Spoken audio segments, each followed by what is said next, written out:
Well, I can start by saying I thought the movie was great. Really, really enjoyed it. Hi. Only watched it today. It's funny because it's just on a side note, Jessica. I kept thinking to myself, I thought, like, have I met you before? And I realised actually, you just look so much like one of my best friends, and you also your character in the end of the fucking world is just like her because she's a bit of a gobshite. But then the reason I bring this up today is because her name is Sky, which I just thought was quite a coincidence. Oh, that's really funny. I know. Yeah, that'll do it. That'll make you think that like you've seen me before. But anyway, yes, I'm going to start. My first official question was with you, Max. I was wondering because this film, Jungleland, has a real kind of classic feel to it. There's a kind of timeless kind of quality about it, but at the same time, it's an incredibly relevant story, isn't it? I mean, this is sort of people that have got very little hope and a kind of system that's kind of placed against them trying to break free is something that can resonate with so many people today. Yeah, I mean, like something I loved in school and in college was John Steinbeck. You know, is a very kind of American writer who wrote about the same kinds of things, you know, in Grapes of Wrath and of Mice and Men, the same kind of systems, and people sort of on the fringes were kind of looking for some way out. And you know, unfortunately, that's as relevant now as it was then, you know, as much as, you know, when you watch something like, you know, Lynn Ramsey's Ratcatcher or something like that, it still feels like it rings a bell now. It's just like I think just like capitalism as an idea is just set up to not include everybody, and for some people to sort of be left on the wayside. I mean, any sort of structure, I guess, does, but there, you know, a lot of movies that I really loved that were kind of like American movies of the 60s and the 70s kind of dealt with this kind of forgotten man, sort of drifter type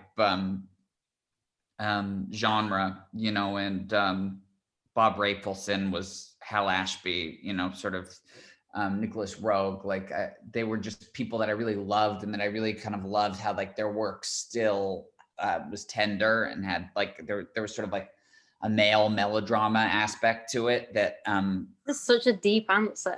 I know. I've never gotten into capitalism in press before. I'm preparing, we're doing a Leeds podcast later that I'm very nervous about, so I'm just trying to over prepare. But I'm just that was it. It's timeless. You know, it is. You wish it wasn't timeless, but it is, I guess. Yeah, because I mean, Jessica, I mean, Sky is a great character, but this is obviously such a wonderful take on brotherly love. I just wondering, when picking a role and when picking any project, obviously you want to choose a character that tests you and the character that you like, but do you sometimes pick projects based on the strength of the other characters, and even if they belong to other actors to yourselves? Because this has got such a brilliant trio of protagonists in this movie.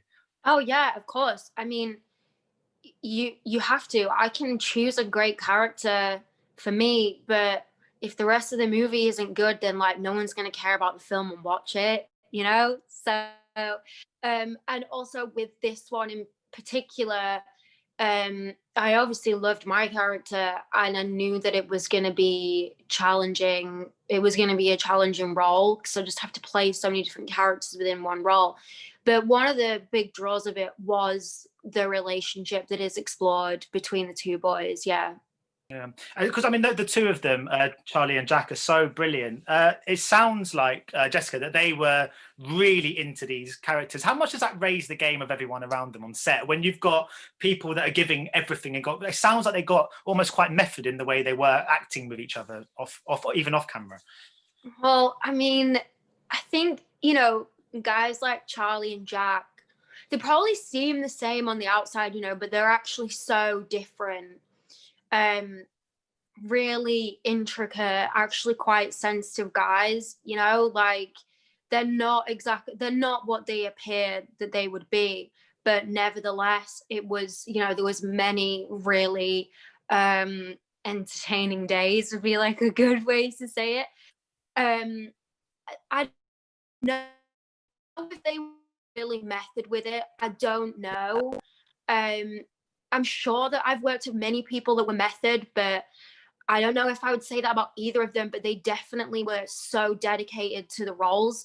And because of their backgrounds in England, were extremely connected to the roles that they were playing, even though they were American, so there was a lot of passion brought to this set from all of the actors involved in it. Yeah, you could see definite parallels between the position they were in and what lots of working class people in England have to go through. Yeah. Well. Yeah, but Max, I was wondering, because obviously, this is, if it is still a film that very much is steeped in the notion of the kind of American dream, and you have cast 3 English actors in the lead role. I just wondered if well, obviously, you have to always just go purely on talent, who's best for the role. But was there ever a voice in the back of your head that had to question or think about the fact that you were going down that path? Yeah, there was. We talked about it earlier. I knew all 3 could do American accents, and I had confirmed that already. And I also had confirmed that we were going to have this very, very kind of in-demand American dialect coach named Wendy Overly, who was going to be there. And that was the only thing that I was worried about. But because so much of the American dream is fake it till you make it, this sort of like imposter syndrome type mentality of, I thought that could bring sort of like an interesting layer to it as well. It wasn't something I thought about deeply, but I thought about like, if there's no, like, America was just New England. I mean, it's literally the movie takes place in New England, and so it's the idea that people came to sort of form a more perfect union and then ended up making the same mistakes that you end up seeing in the when you look at the United Kingdom now and stuff like that, and we're even probably worse off. Like the guys related so much to Charlie being from Newcastle, Jack being from Derby, and Jess being from Yorkshire. They knew these people, they knew their plight, they knew their characters, they grew up with these people. And so I just had no fear about it whatsoever, because I just think all 3 of them are such terrific actors.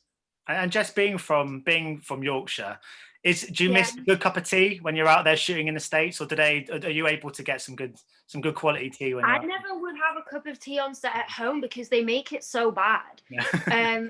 Because all you have to squeeze the bag out is like literally a lollipop stick.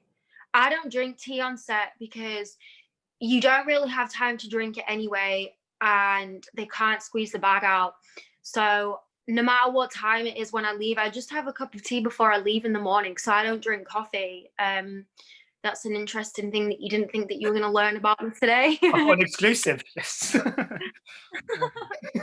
I was wondering, because you're mentioning about the accents. Did you guys keep up your American accents kind of off camera, all 3 of you, or did you just revert back to your usual dialect? Jack and Charlie did, because they're just way more professional than me. I never stay in an accent because a huge part of why I like being an actress is the friendships that I make with people in between. So I don't ever stay in an accent because I just it's for me to do my job properly, I have to have a break from playing the character. I can't do it all the time. If not, I would just be so bored. But the boys did, yeah.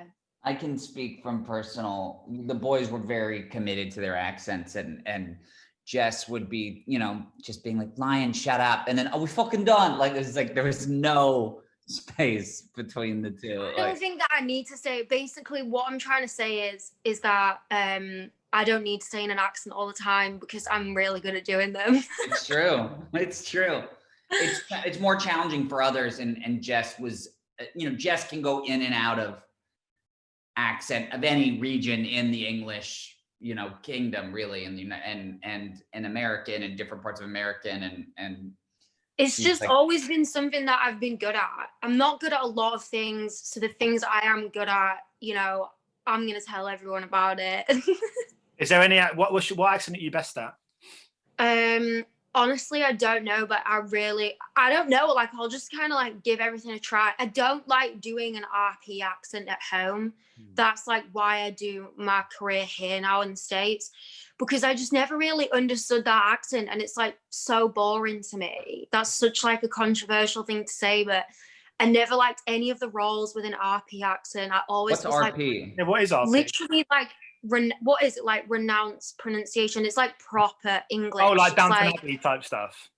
yeah, and I just was like, what? Like, actually not even on the same level as The Crown, because The Crown is still like so specific to the royal family, but like I hated doing things in an RP accent because it was just so dull and characterless to me.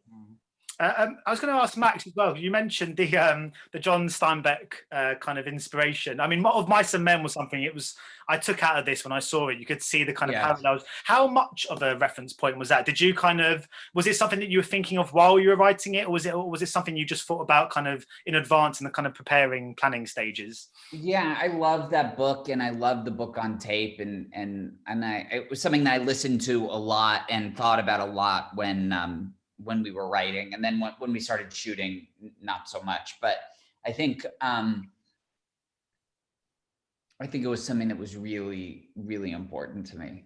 Did you have to read Mice and Men in school? Yeah, I was just about to say I did it for my GCSEs. So did I. Like, we had to read it for like 6 months, and I was just like, oh my God. For what purpose? Like for the American experience, or just that it was good writing? It was just in English. Like everybody. It was like the step in our in England. I'm not sure how many years it's been the case, but I'm 32, so I'm not sure. But yeah, we had to learn. It's been around a long time. Where are you from? London. I'm from West London. Yeah. Who's your football team? I'm a Tottenham fan. Congrats. Oh, yeah, we're top of the league right now. I know. Well, who do you support? Because of Jess, I've become like a sadistic, diehard Leeds fan because of which is insane. And Marcelo Bielsa. I've now like crossed over to losing my mind, unfortunately. Bielsa is a fan. And one of his friends is obsessed with Tottenham now. One of his friends, because Max has told everybody to watch the Leeds United documentary, and then there was the Tottenham one. And one of his friends was like, I don't know if I want to support Leeds or Tottenham. And I was like, in that case, just support Tottenham, because like, what is wrong with you? I'm obsessed with Marcelo Bielsa. I think he's like one of the great literary, poetic figures on the planet. Like, it's the way he kneels, isn't it? Or crouches on the touchline. God, you film about him. Just, like, the story, the history of him, and like his nickname is El Loco, and the Newell Old Boys stuff, and just like leaving clubs after 4 days, and like, I just like. He reminds me of Stephen Frears. Like, if Stephen Frears was right? Have you ever interviewed him? I have. He's terrifying. If Stephen Frears was a football coach, I think he would be Bielsa. Just like all of the stories of projects where like Stephen was there for like 3 days and then was just like, yeah, this isn't going to work out, and just like got a car home. Yeah, well, at least Bielsa's been at Leeds for longer than 3 days. But you're talking of sport, Jess. You boxing is that as a result of this movie? Is that what inspired you to take that up as a hobby? No, like if I'm being honest, when I was doing this movie, because my character obviously it's not required for her to like, she's not interested in the boxing. I knew that Jack was amazing at it when we were doing it, but I didn't really have a lot to do with the boxing when we were filming. Doing boxing is just like a reaction to like this year and being like, well, shit, how am I going to feel like I've achieved anything? So I just started doing boxing. Yeah, that's better than me. I was going to learn the piano and I didn't even buy a piano to learn. So I was supposed to, well, listen to this. I actually bought a keyboard because I was supposed to be learning the piano this entire time for a job, and I've never touched it. At least you went and brought it. That's better than I can say. But now I'm doing boxing. Now I'm doing boxing, which is like the complete opposite of what you're supposed to do with your hands when you're supposed to be playing piano. Yeah, you're going to have a big bruised hand. You won't be able to press it down properly. But I was going to ask Max, because I mean, obviously, this is my last question. Because I mean, you've got a couple of really exciting projects underway. What is it? Our Thing with Steve Carell and Fruitcake with Will Ferrell and Laura Dern. I just wondered where they're at the moment, because obviously this year has been such a crazy year and so many schedules have been changed and projects are being shelved or delayed. I just wondered where those two are in their kind of in their journey. The next movie I'm going to make is another movie with Charlie. Okay. That I don't take that personally.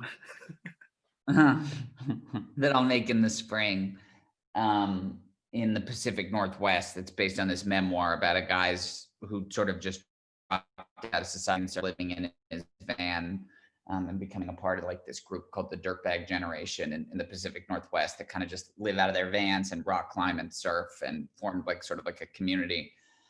And based on the memoir by this guy, Ben Moon. And so that's kind of the only thing I've been focusing on, is just getting the budget stuff right for that and starting to move forward and finish the script up. Yeah. Well, I think the next thing you should do after that should be a Marco Bielsa biopic now, to be honest with you. That's I really want to. I guess I got to get Stephen Frears to come out and act for it. But I'm obsessed with Marcelo Bielsa. He's captured my heart. But I also love everyone. I mean, I like most of the teams in the Premier League. I only dislike Chelsea and Leicester and Aston Villa. Yeah. I like everyone. I don't like Jamie Vardy, and you can print that.